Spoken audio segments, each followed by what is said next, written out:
There's something you've been told your entire life that's completely backwards when it comes to attraction, and the moment you flip it, everything changes. I'm talking about a behavior that society labeled as wrong, that every dating coach tells you to avoid, that your well-meaning friends warn you about. But here's what nobody's saying. When you understand how to use it correctly, it becomes the most powerful tool in your arsenal. No manipulation, no games, just raw, magnetic presence.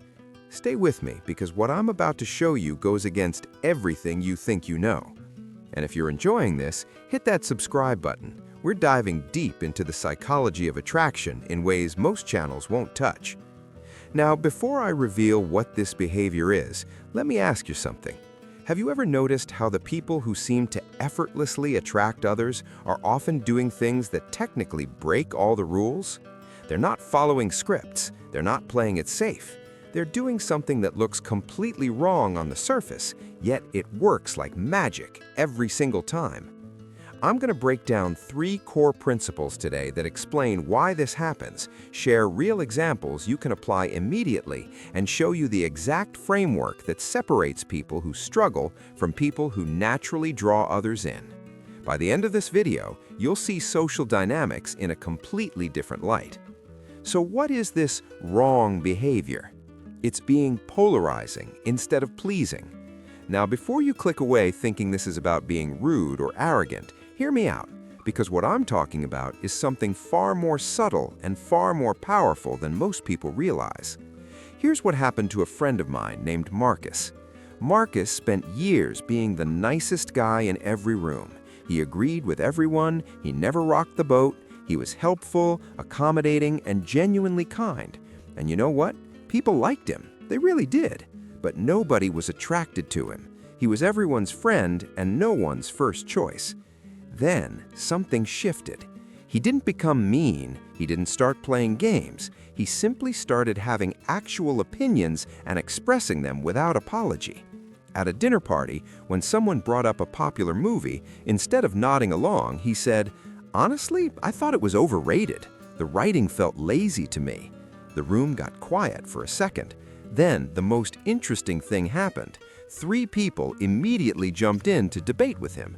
2 agreed passionately, 1 defended the movie, and the woman he'd been interested in for months suddenly leaned forward, locked eyes with him, and said, "Finally, someone with an actual perspective. They've been dating for 2 years now." See, here's what most people don't understand about attraction. Attraction isn't triggered by being universally appealing. It's triggered by being specifically compelling to the right people. And the only way to be specifically compelling is to be willing to be specifically repelling to the wrong ones. Think about your favorite musician, your favorite artist, your favorite public figure. Do they appeal to everyone? Absolutely not. In fact, some people probably can't stand them. But the people who resonate with them, they're absolutely captivated. That's polarization. That's magnetic energy. The psychology behind this is rooted in something called distinctiveness theory. Our brains are wired to notice and remember things that stand out. When everyone at a party is agreeable and pleasant, they all blur together into a forgettable mass of niceness. But the person who expresses a genuine, different perspective, that person creates a mental anchor. Your brain tags them as distinct, memorable, worth paying attention to. This is why being nice often leads to being invisible. Nice is the absence of offense, not the presence of distinction. It's neutral. It's safe. And safe is comfortable, but it's not compelling. When Marcus started expressing his actual opinions, he wasn't trying to be memorable. He was simply being authentic. But authenticity, by its very nature, is distinctive because most people are performing a carefully edited version of themselves. Now let's get practical. How do you actually apply this without becoming someone you're not? First principle, stop editing yourself in real time. Most people have this constant filter running in their head. Before they speak, they're asking themselves, will this make them like me? Will this sound stupid? Will this offend anyone? And by the time they've filtered everything through that lens, what comes out is bland, safe, and completely forgettable. Here's what confident people do differently. They trust their instincts and speak their truth in the moment. They might adjust their delivery to be respectful, but they don't fundamentally change their message to win approval. Let me give you a scenario. You're at a networking event and someone asks what you do. The filtered response sounds like, "Oh, I work in marketing. It's pretty interesting, helping companies with their brand strategy and stuff." The unfiltered, polarizing response sounds like, "I help companies stop lying to themselves about why their message isn't landing."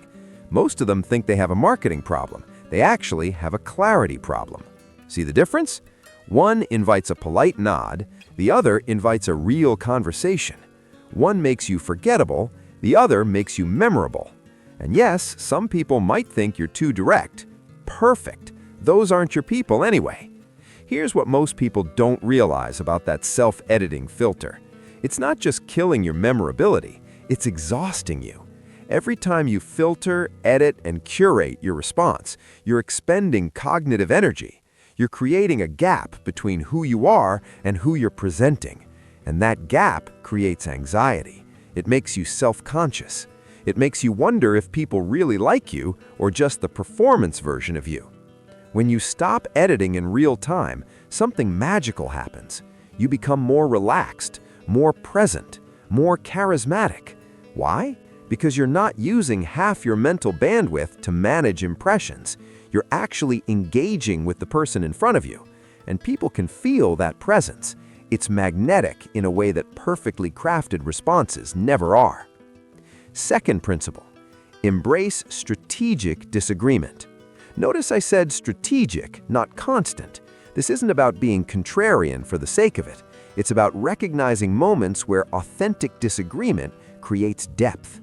I watched this play out beautifully at a coffee shop last month. Two people were clearly on a first date. The guy was agreeing with absolutely everything she said. She mentioned she loved hiking. He said he loved hiking too. She talked about her favorite band. Suddenly it was his favorite band.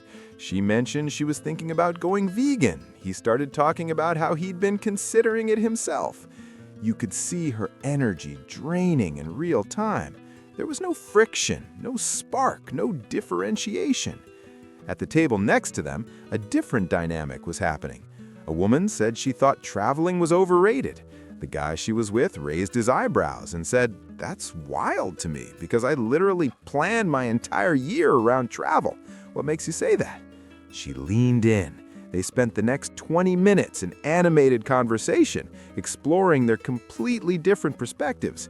Neither was trying to convince the other. They were genuinely curious about the difference.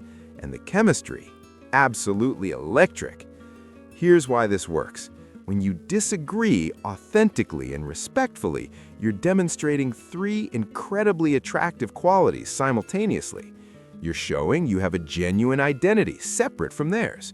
You're showing you're confident enough to express it, and you're showing you're interested enough in them to explore the difference, rather than just papering over it. Think about the people you find most interesting in your life. Are they the ones who always agree with you, or are they the ones who challenge your thinking, who introduce new perspectives, who make you see things differently? Probably the latter.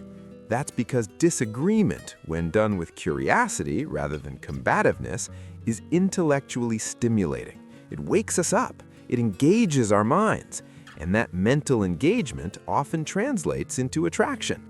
Before we go further, drop a comment and tell me what's one opinion you usually keep to yourself to avoid rocking the boat. I'm genuinely curious, and I'll be reading through the comments. Sometimes the best insights come from the community, not just from me. Now, third principle, and this is where it gets really interesting. Be willing to disqualify yourself. This sounds completely backwards, right?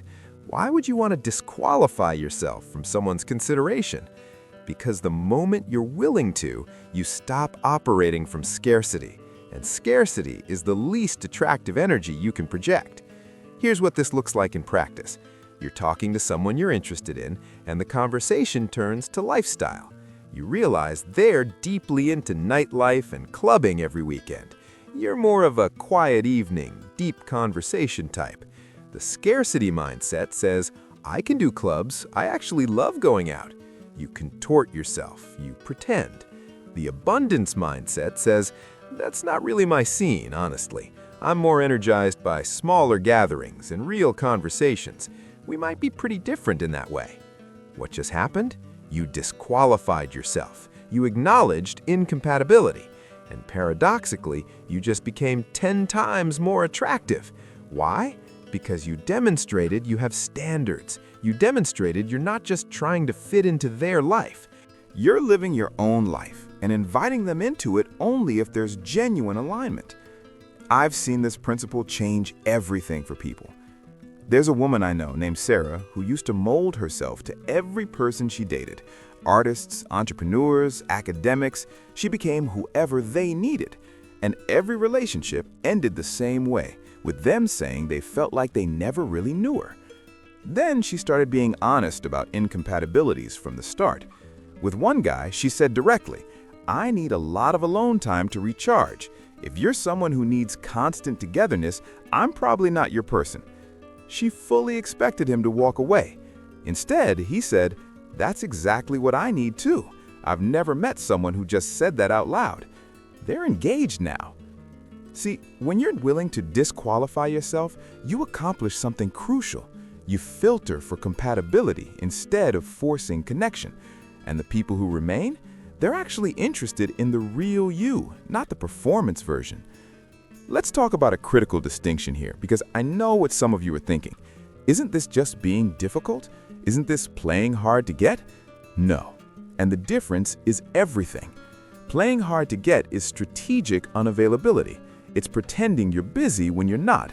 It's waiting 3 days to text back because some rule told you to. It's manufactured scarcity. Being polarizing is authentic self-expression. It's saying what you actually think. It's living according to your actual values. It's natural selectivity. One is a game, the other is integrity. And trust me, people can feel the difference. Here's a framework you can use right now to integrate this into your life without becoming someone you're not. Ask yourself 3 questions before any interaction where you catch yourself filtering heavily. Question 1. What am I afraid will happen if I express this authentically? Usually, you'll find the fear is either completely irrational or pointing towards someone who wouldn't be right for you anyway. Question 2. Am I adding or subtracting myself in this moment? If you're diminishing your actual thoughts, feelings, or perspectives to smooth things over, you're subtracting. That creates invisible resentment over time and kills attraction before it starts. Question 3. Would I respect someone else for saying this? If the answer is yes, say it. If you'd respect authenticity in someone else, offer that same respect to yourself. I used this framework just last week.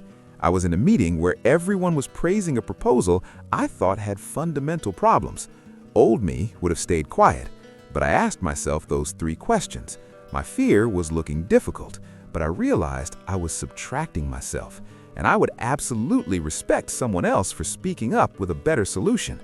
So I said, I see what we're going for here, but I think we're missing something critical that could derail this entire project. Then I explained my perspective clearly and without apology. 2 people looked annoyed, 3 people looked relieved. The project lead thanked me after the meeting and asked for my input on the revision. That's polarization working exactly as it should. Now, let's address the elephant in the room. What about kindness? What about not wanting to hurt people's feelings? Here's the truth. Real kindness isn't pretending. Real kindness is honest communication delivered with respect. You can be polarizing and kind simultaneously. In fact, I'd argue that being bland and agreeable is often less kind because it's fundamentally dishonest. When you pretend to agree with someone when you don't, you're robbing them of the chance to know you. When you mold yourself to their expectations, you're building a relationship on false ground that will inevitably collapse. The kindest thing you can do is show up as yourself and let people make informed decisions about whether they resonate with that. Some will, some won't. And that's not just okay, that's exactly how it should be. I want to share one more story, and this one really drives the point home. I know a guy named David who's a quiet, introverted software engineer. For years, he tried to be more outgoing, more social, more charismatic in the traditional sense, because he thought that's what attraction required.